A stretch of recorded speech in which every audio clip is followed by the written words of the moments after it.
أعوذ بالله من الشيطان الرجيم. بسم الله الرحمن الرحيم.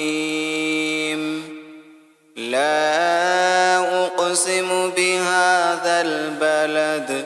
وأنت حل بهذا البلد ووالد وما ولد لقد خلقنا الإنسان في كبد أيحسب أن لن يقدر عليه أحد يقول أهلكت مالا لبدا أيحسب أن لم يره أحد ألم نجعل له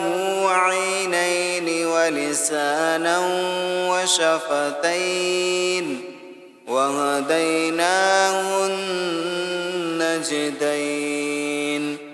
فلاقتحم العقبة وما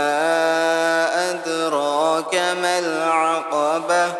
فك رقبة أو إطعام في يوم ذي مسغبة يتيما ذا مقربة أو مسكينا ذا متربة ثم كان من الذين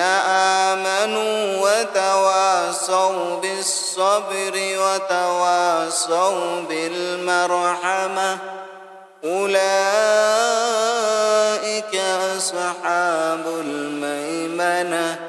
والذين كفروا بآياتنا هم أصحاب المشأمة